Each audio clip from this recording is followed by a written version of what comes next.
Кресты? В Малайзии ходим с крестами. Я хочу уехать отсюда. Это очень вкусно. Красиво. Пыльно, душно, жарко, шумно. Блин.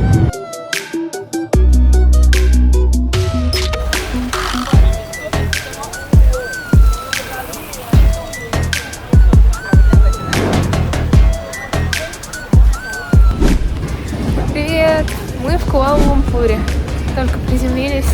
Полет занял 3 часа с Бали. Еще пока не знаю, что из себя представляет город. Вот сейчас идем получать багаж. Я супер жду сегодняшнюю прогулку. Вот, очень интересно. Малайзия новая для меня страна. Я здесь еще никогда не была. Вот. Круто в аэропорту Куала-Лумпура. Внутри лес. Напоминает немного Доху. Здесь вообще очень странно. Если ты приезжаешь, ты как будто в терминале на вылет. Здесь очень много магазинов на прилете. Вот. А обычно не так. Мы точно туда пришли. Чтобы забрать багаж, надо сесть в поезд. Необычно.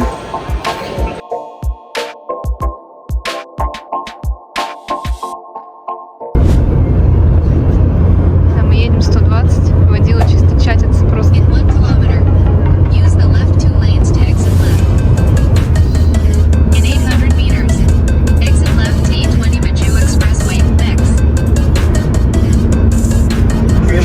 Смотреть.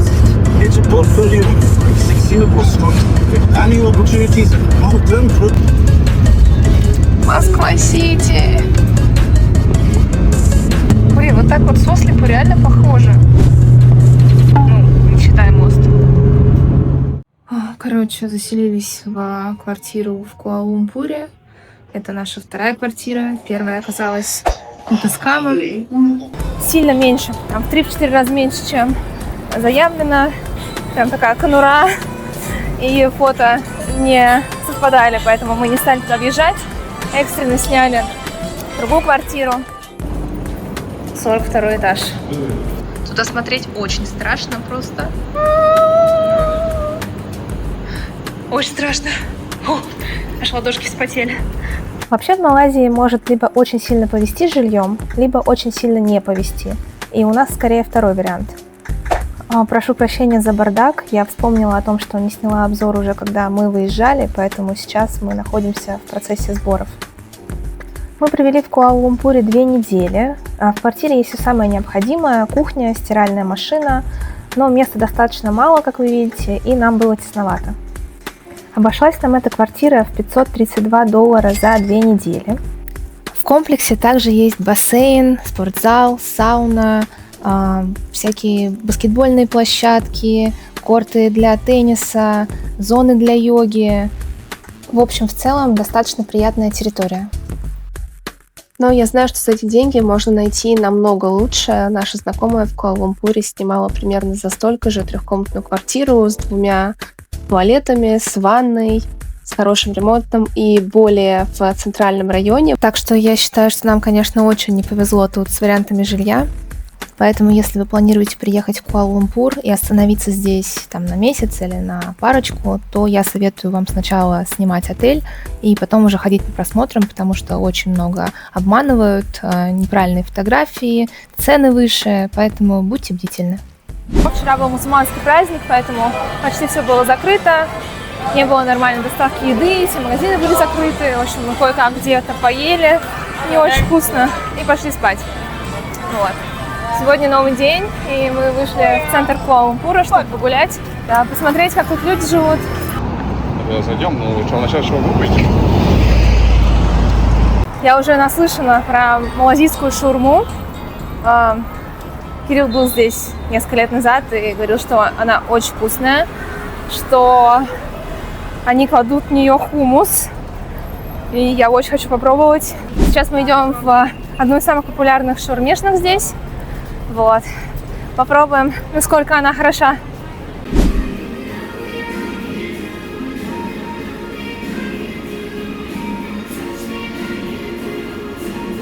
Мы нашли наконец-то шаурмешную. Вот. Сейчас будем кушать. Я такая голодная. Да, на фоне шаурмы, кстати. Простите, мы все съели, я забыла подснять. Вот все, что осталось. Короче, это очень вкусно. Ее принесли, и мы ее просто уничтожили. Она такая тоненькая. Там не очень много начинки. Там курочка с огурчиком, с чесночным соусом. Очень вкусно, я бы еще одну съела. После того, как мы поели этой прекрасной шаурмы, мы отправились в парк рядом с башнями Петронас. Это очень зеленый и красивый городской парк, а эти башни давно являются символом Куала-Лумпура. Когда их построили, это были самые высокие здания на планете, а сегодня это все еще самые высокие башни-близнецы в мире. Вообще весь этот район, он, кстати, называется KLCC, это такой большой город внутри города. Здесь расположен весь финансовый и бизнес-центр Куала-Лумпура. Красиво, но очень жарко. Такие деревья. Тяжело, конечно, в этом городе пешеходам. Все очень неочевидно, как тебе перейти даже на другую сторону улицы. Очень неудобно гулять. Город заточен под автомобилистов. Пока что очень напоминает BGC в Маниле, только намного зеленее и менее вылизано. Как будто более живое пространство, более большое. Потому что BGC все-таки ты там чувствуешь себя в искусственном каком-то вакууме. Здесь это ощущается частью города. Вот, поэтому пока что в центре мне нравится. Вон там виднеется телевизионная башня. Красиво. Фу, да, по городу ходить очень тяжело. Дорожки совершенно не предназначены для пешеходов. Нужно все время все обходить. Очень жарко, душно. Сейчас идем вверх, прям тяжко. Очередной день в Куала-Лумпуре. Мне уже надоел этот город, я хочу уехать отсюда. Пошли погулять. Если честно, вообще не хочется ни гулять, ни выходить из дома, но дома сидеть тоже не хочется. Поэтому поедем в центр, покушаю печеньки в старом городе. Вот. Поснимаю архитектуру. Это вот 3 уровня, по которым ездят машины. Вот это город для автомобилистов, пешеходы, велосипедисты, и там мотоциклисты, байкеры могут пойти просто отдохнуть. Сюда вам не надо, реально. Просто 3 уровня. Даже вот, наверное, 4 вместе с этим. Ага. Без машины ты здесь просто, ты будешь здесь, типа, страдать, не знаю. Все связано с дорогой. С одной стороны, это прикольно, что инфраструктура доступна на машине везде, куда угодно можно ехать. Но с другой стороны, город просто неприятный для того, чтобы там ходить. Да, мы живем в 3 станциях метро от башни Петронас. И башня Петронас находится в самом-самом центре Куала-Лумпура. Да, и вот так выглядит здесь просто все эти чудесные тротуары, или как это назвать? Там просто кошмар, да. То есть пешком ты вообще не дойдешь. Это очень неприятно, пыльно от дороги. Здесь мало места. Вот эту тройную эстакаду просто. Это не какой-то край города, мы находимся почти в центре. Да, город максимально неприятный. Хочется погулять, просто в кайф, но не получается. Я вот иду, и у меня портится настроение от этой дороги. Мне просто хочется куда-то прийти, потому что, это реально очень неприятно. Пыльно, душно, жарко, шумно, блин. Мы в Ханое жили где-то в часе ходьбы от центральной площади. И вся дорога была приятненькой, нормальной, обычный город. Здесь вот ты идешь просто по этой... Я не буду материться, слишком много матерюсь в последнее время. Вот. Просто по этой жопе. Гуляешь по этой жопе. С одной полочки на другую. Вот. И ничего здесь хорошего нет. Да. Здесь есть буквально два места, где более-менее приятно ходить пешком. Это возле Петроносов, где красивый парк. И в старом городе, где там дворец, мечеть, там подобное. Да. Здесь индусы с баулами. Хочется подснять, как мы гуляем, но все время в кадре они. В Бангкоке просто тоже очень много транспортных развязок. И метро, и монорельс, и там автострады. Но вот там такая история. Ты можешь подняться на второй этаж, и там будет парк на втором этаже. То есть там будет большая пешеходная зона с деревьями, и ты можешь дойти до метро и тому подобное. Здесь нет ничего, просто бетон. Да, иногда даже дорожки нет для пешеходов. То есть здесь она хотя бы есть какая-то крысиная, маленькая, узкая. В некоторых местах просто она заканчивается. Ты не знаешь, куда дальше тебе идти. Сколько между машин сбоку. Решили немного охладиться и доехать до старого города на метро. Короче, купить билет в кассе нельзя. Надо идти только в эту шайтан-машину.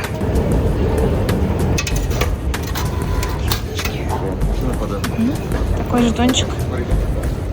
Позже выяснилось, что билет на станции все-таки можно купить в обычной кассе за наличные, но просто конкретно на этой станции в этот момент не было кассира, он куда-то ушел, поэтому касса была закрыта.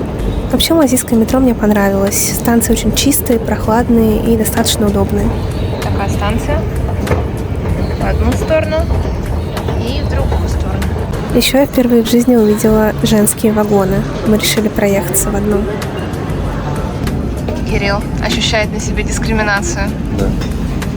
Women only. Women only. Это женский вагон, а здесь начинается мужской вагон. Кирилл стоит... Общий вагон, да, вернее, общий. Ровно на его границе. Вот, короче, как-то так, там все мужики стоят. Честно, с этими филси мужиками бы не ездил там. Ну, прикольно. Хорошо, что они защищают женщин в такой культуре, мне кажется, это хорошо, потому что все равно. Здесь, наверное, стоит немного пояснить мою позицию. За время наших путешествий по Азии я очень много раз видела, как индусы относятся к женщинам. Иногда просто ужасно. И если бы у меня был выбор ехать в женском вагоне или в вагоне полном индусов, я бы выбрала, конечно же, женский вагон. Машу из общего вагона в женском. Выглядит очень странно. Старая часть города. Куча бангладешцев, индусов, пакистанцев, афганцев. Непонятно кого еще. Тут важно отметить, что я не имею ничего против представителей упомянутых национальностей. Меня скорее напрягало их количество. Просто огромное количество на улицах, а также состав. Видно, что это не туристы, которые просто приехали посмотреть Куала-Лумпур, а скорее мигранты, которые приехали сюда остаться здесь на заработки, не всегда легальные, многие из них маргинализированные. У меня лично была история, что я достала телефон, чтобы заказать такси, и группа из нескольких индусов терлись рядом, очень-очень недобро смотрели на меня, и у меня прям вот холодок прошел. Я думаю, что если бы рядом не было Кирилла, то вполне возможно, что меня бы толкнули, у меня отняли телефон. Я видела этот бегающий взгляд от моей сумки к моей руке, они посмотрели на меня, на Кирилла, оценили ситуацию, решили, видимо, не лезть. Но это ощущение небезопасности, оно остается с тобой, поэтому мне было очень неприятно.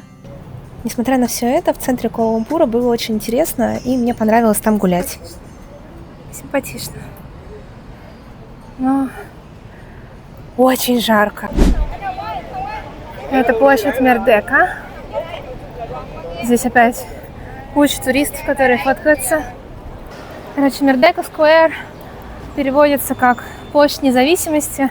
Каждый год здесь проходят парады в честь Дня независимости. На площади очень много британских колониальных зданий, где сейчас располагается Министерство культуры, Министерство информации Малайзии. И вокруг тоже очень много разных зданий, имеющих культурное значение. Сейчас рядом есть Чайна-таун, в который мы идем.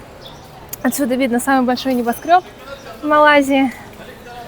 И в целом место пользуется популярностью у местных, так и у туристов.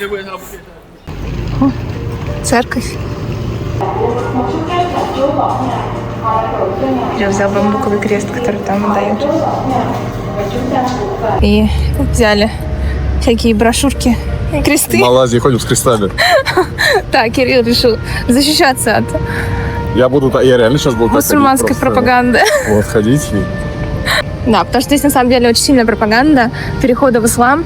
Мы смотрели Netflix, и там основной линией в фильме было то, что Мужчина был мусульманин. мужчина был мусульманином, а он женщина... вступил в отношения с девушкой-христианкой. Христианкой. И семья его не приняла ее, но они стали жить вместе, у них родилась дочь. Они говорили, что она будет мусульманкой.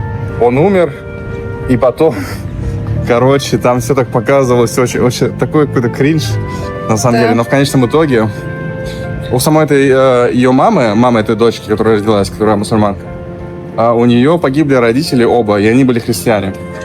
И она говорила, что ее вера — это единственное, что у нее осталось от родителей. Да, и в конечном итоге она такая: к черту, я тоже приму ислам. Да, Всё. она отказалась от своей веры, приняла ислам, и все были счастливы. Вот такая история, да. Да, все Короче, эти. Аллах тебя найдет, как говорится, Вот. в этом фильме. Да, поэтому на самом деле здесь этого много. Здесь это прям пропагандируется обществу как что-то хорошее. Вот. А выйти из ислама ты здесь не можешь. Если На ты... это все, на все эти, как сказать, слова я скажу вот что.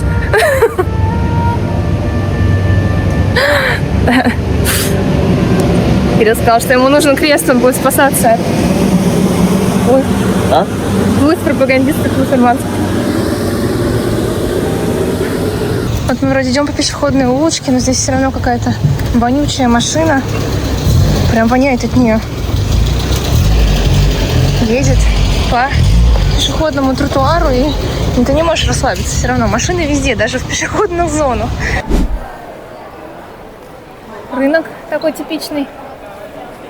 Типичный для чего? Просто. Типичный для Азии уже, наверное. Мы были на похожих рынках в Таиланде, в Вьетнаме и на Филиппинах тоже. Такой. Вышли из рынка, и тут сразу начинается Чайна-таун. Он не похож на стандартный Чайна-таун. Ну, какой-то такой. Потому что здесь нет иероглифов почему-то. Ну, он... Обычно да. Чайна-таун все на китайском. Да, мне кажется, это такой скорее Индия-таун, Бангладеш-таун, Халяль-таун. Вот.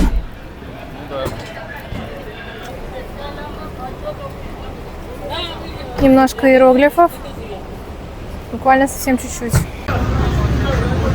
Чайна-таун. Вот тут рынок. И в нем продают индусы. Управляют чайна-таунским рынком. Просто куда смотрят китайцы. Запах специй. Тяжело дышать. Не выглядит как Чайна-таун, но на одной улице пах как Чайна-таун. Очень плохо.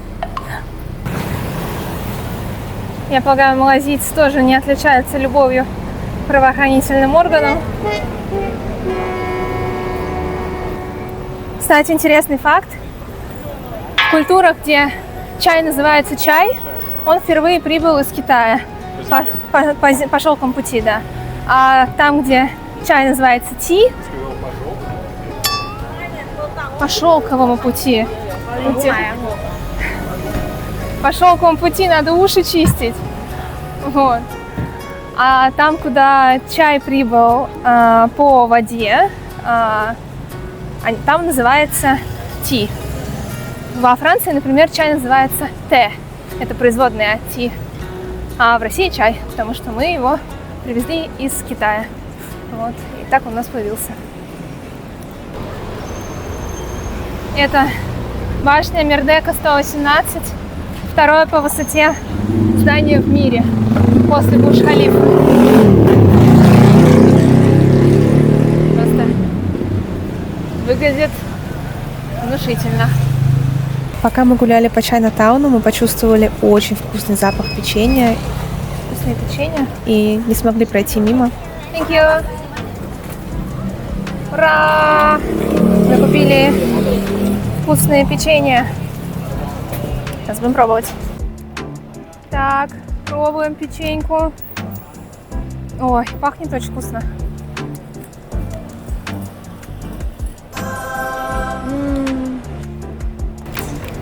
Что скажешь? Очень масляная. Но очень вкусная. Внутри микс из шоколада, из молочного и из белого. И внутри начинка из клубничного чизкейка.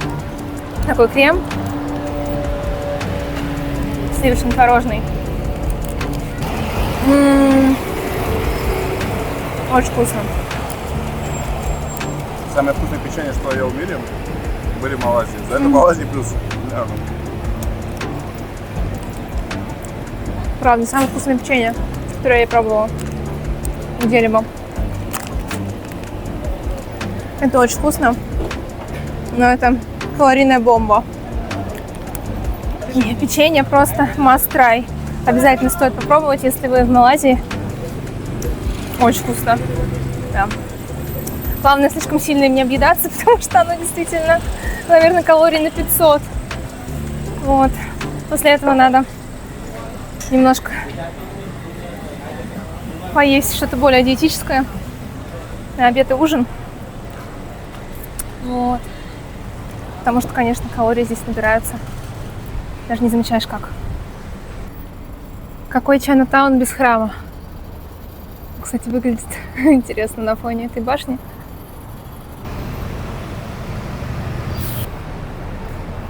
Красиво как. Такая арка, как свадебная прям. Здесь какой-то трансфи. Можем не входить. Вот так город приспособлен для пешеходов, как только ты выходишь из старого города. Да, старый город здесь очень маленький. То есть все остальные дороги, вот пешеходные переходы вот, и тротуары, это вот такой вот. Просто какая-то эстакада, какая-то стена. Ага. То есть Не очень приятно вообще. просто если улица, например, Вьетнама и Таиланда, особенно Вьетнам, мне очень нравится, в центре городов, Угу. в старом центре в том числе, они очень красиво все украшают, там очень это все круто выглядит. Здесь просто типа бетонные лестницы, бетонные проходы. Ну да, пыль чувствуется в воздухе. Тут взвесь, как-то стройки, парковки, эстакады, дороги. Да, то есть это, если вы любите автомобили и вам предложили работу в Малайзии за большие деньги, вам понравится здесь. Всем остальным мимо. Да. Настоящие каменные джунгли. Честно, я не был еще ни в одном городе, в котором вот настолько не было это ощущение, что ты просто находишься в этой бетонной какой-то тюрьме. Несмотря на то, что у вас есть какая-то зелень, да? Вот, ты просто понимаешь, что ты реально в каком-то таком искусственном пространстве. Да, плюс еще жарко, и от бетона прям поднимается вверх этот горячий воздух. Неприятный. Если вы никогда не были в Азии, не приезжайте впервые в Малайзию, приезжайте в другую страну.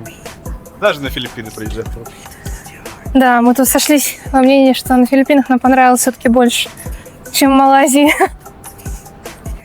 Ну что делать? Здесь нету никакого пешеходного пространства, поэтому приходится идти вот так, просто по трассе.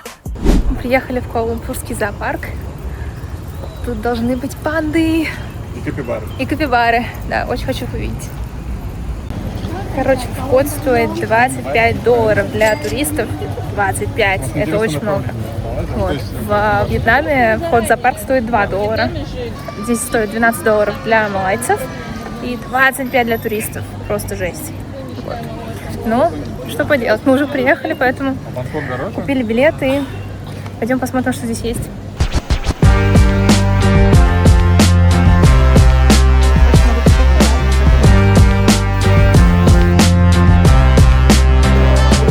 Спросил, интересно, насколько вкусные капибары? Я спросил. Нет, мы не будем это проверять никогда. Смотри, какие они милые. Смотри на эту жопку.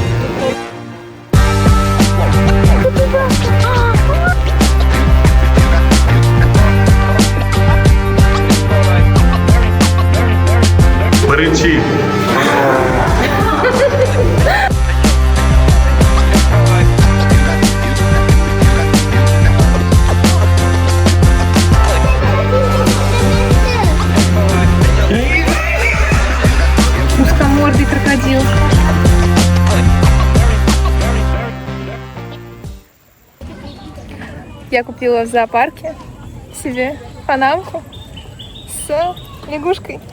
Вернее, Кирилл купил мне панамку с лягушкой. Нет, Спасибо большое. Тебе идет, правда.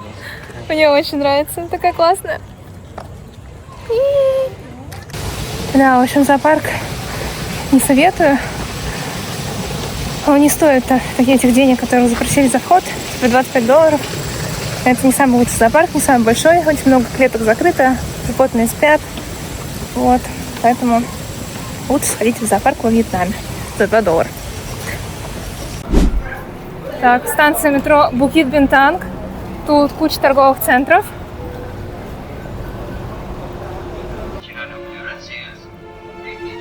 Очень странная реклама.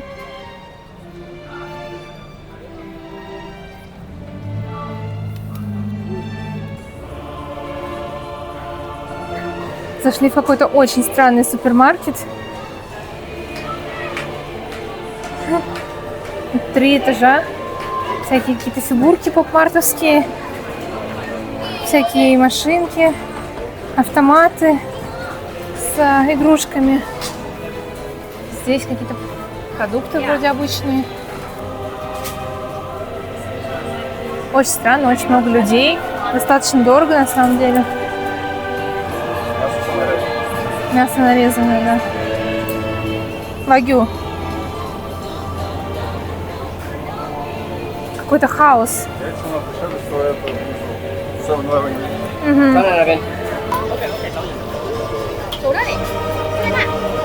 Каштаны жарят.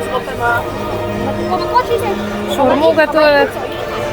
Да, батат, каштаны. Тут проверяют чеки на выходе, чтобы ничего не украли. Видел, много воруют. Какое-то сумасшествие, если честно. Мы приехали в Икею покушать хот-доги и фрикадельки. 2 рингита. Да, хот-дог за 2 рингита. Вот. Мой день в Куала-Лумпуре стал чуточку лучше. Хот-доги из Икеи — это моя отдельная любовь. Я не ела их, наверное, с 2017 года. Я обожала их, господи. Боже, как хорошо. Очень много народу в Икее. Я понимаю, их здесь дешевая вкусная еда.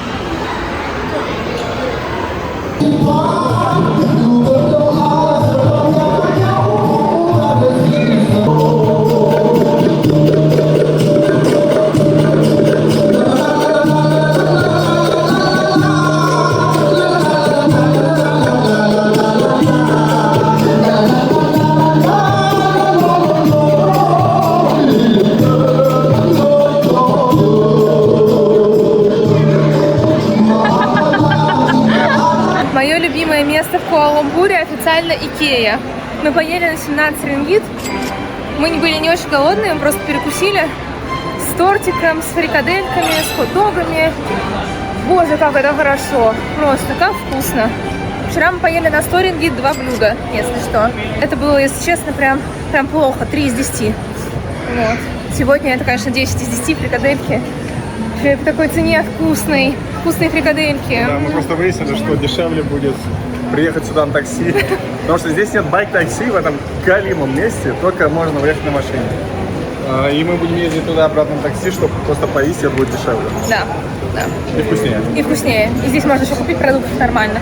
Да, в Куала-Лумпуре практически нет нормальной еды, поэтому мы приехали завтракать в Икею. И время 10 утра, здесь никого нет. Кирилл очень рад, смеется как злой гений просто. Сейчас мы будем там сидеть. Даже с утра. В прошлый раз, когда мы были здесь, очереди были. Утро открывается, но куда они пришли? Куда пришли?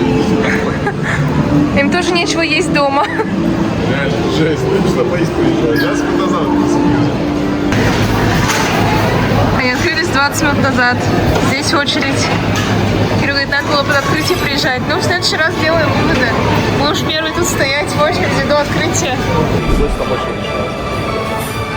Новый день, новые фрикадельки.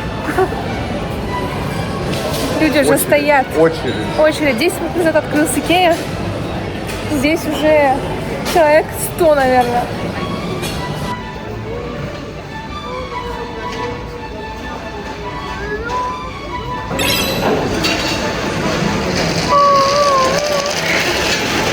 Взяла себе 2 детских порции фрикаделек, потому что там больше пюре, я очень люблю пюре. Взяла домой лазанью, чтобы после обеда покушать. Вот, Кирилл взял рыбку, мы взяли по тортику и какой-то малиновый напиток. Ничто не радует меня сильнее в Малайзии, чем поход за фрикадельками в Икею. Последние тефтели в Икею. Сколько их было съедено? Последний день в Куала-Лумпуре! Ура! Предпоследний. Ну, последний настоящий день, когда мы куда-то выйдем помимо аэропорта. Последняя ночь в Куала-Лумпуре. Последняя ночь в Куала-Лумпуре, это правда. Вот. О, боже, как я рада уехать отсюда. Как мне здесь надоело. Это просто кошмар. Мы вышли в Икею, которая тут буквально в 20 минутах от дома пешком. Но ты просто не пройдешь. Идешь опять через какие-то дороги. Непонятные какие-то вообще пересечения улиц, когда тебе надо бежать. 0 пешеходных переходов, да. Подводя итоги нашего 2-недельного пребывания в Куала-Лумпуре, хочу сказать, что лично для меня минусы перевешивают плюсы. К плюсам относятся вкусная шаурма, вкусные печеньки, наверное, самые вкусные, которые я пробовала в жизни, достаточно недорогое жилье и красивый центр города.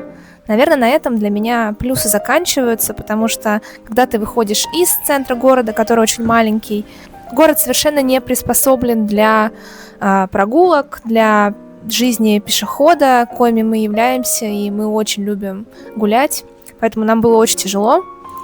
Город более приспособлен для автомобилистов, и машин там действительно много, из-за этого воздух очень пыльный, чувствуется, что экология страдает. В целом, даже если бы там были нормальные пешеходные зоны, мне было очень тяжело, у меня испортилась кожа, было трудно дышать, и в целом пыль от машин была просто везде. Также отсутствие безопасности, очень много мигрантов, много преступлений, краж, в торговых центрах постоянно проверяют сумки, и ощущение того, что тебя реально могут постоянно ограбить, нужно быть начеку все время, это очень напрягает. Помимо этого, я как девушка не могла спокойно выйти из дома одна, потому что Малайзия мусульманская страна с очень консервативным обществом, и даже если малайцы сами по себе достаточно терпимо относятся к другим религиям, то мигранты из менее развитых стран, таких как Афганистан, Пакистан, тот же самый Бангладеш, были менее терпимы. И от их взглядов мне становилось очень неприятно, поэтому я предпочитала без Кирилла особо не выходить на улицу. Ну и самый главный минус для нас обоих был еда в Малайзии, потому что еда там очень дорогая и по большей части невкусная. Вкусная была только шаурма, а все остальное, включая малайскую кухню, лично мне совсем не понравилось, поэтому мне там было очень тяжело. Вот. И было тяжело добираться до магазинов с нормальными продуктами, чтобы готовить дома, потому что, опять же, ни докуда нельзя дойти пешком, нужно было идти через трассы, на это тратилось много времени. Поэтому в моем личном списке стран Малайзия будет где-то в конце, и мне еще не скоро захочется туда вернуться, это точно.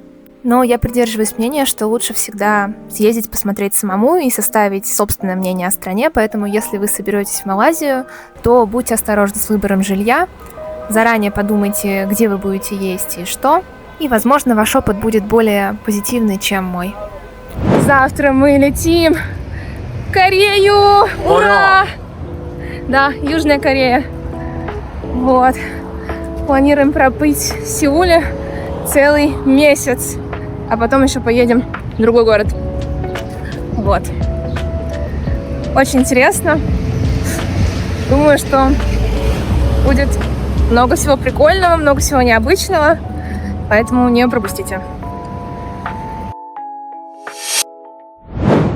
And is it true that in Malaysia you can have up to 4 wives, right? If you're Muslim. But you have to apply and must be approved by the Department of Muslim, something like that.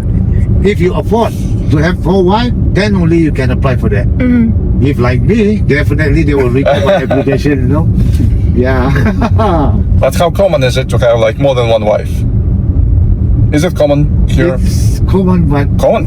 I Really? think it's only for the people who Who have a lot of money. a lot of money. But, in it, but it's and- common. Still it's common, right? Yes. And they will ask you a lot of questions. The reason you want to marry another wife. So many questions. Do they Yeah. take the wife's opinion, the first wife's, Sorry? into consideration? Like if the first wife is You must against get it? the approval from the first wife. Okay. If she didn't sign the papers, so you don't even think about it. Okay. Yeah. But if it's like the third wife, this marriage requires two approval from two previous wives? You know what? First the second wife, you know? I don't personally think that 4 wives is fair to the first wife. So, Yeah, right. yeah, I mean, Yeah, like, that's why here in Malaysia, maybe other countries, I don't know, but Malaysia, you want to marry the second wife, get the approval from your first wife first. If she didn't sign the paper, then forget about it. You cannot do anything about it. She might- or you can go to Sharia court and say that she's crazy, and they move. Don't No. get your doctor approval first. Right, yeah. It's quite hard, you know, in Malaysia. I mean, being a Muslim, yeah, I'm a Muslim, but if you want to marry 4, whatever you give to the first wife, Yeah. let's say you have 2 wives, okay? Whatever you bought for the first wife, you must bought also for the second wife. Must be equal. Oh. So if you are not equal, you are not a good husband. So it's like you are a failure, something like that. Okay. Is it correct that usually Hindu people marry Hindu people, Chinese people marry Chinese people, and Muslim marry Muslim here? Actually, here in Malaysia, there's a lot of mixed marriage. Yeah. But let's say if you are a Muslim, you cannot convert to other religions. Even if you want to marry a Chinese Buddhist girl, she must convert. She must become a Muslim girl first. Then only, you know. and this she doesn't want, and you really love then each you other. have to say goodbye. Oh, that's so sad. Yeah, so sad. It's happened to me back in 1997. Really? Oh, Serious. oh my I have god. my girlfriend. She's Chinese, so Do you still kind of, she's living in the LA right now. Oh. But we still contact. But too bad we cannot stay together. do you have any regrets about that you didn't, move to another country together, let's say? No, because for me as a Muslim, whatever it is, my religion comes first. Oh, Says then yeah, sometimes I'm human, I'm not perfect. Yeah, sometimes inside, oh, what is this? Right, something like that. But yeah, yes. Thank you for sharing. No problem. Shukram, Zef.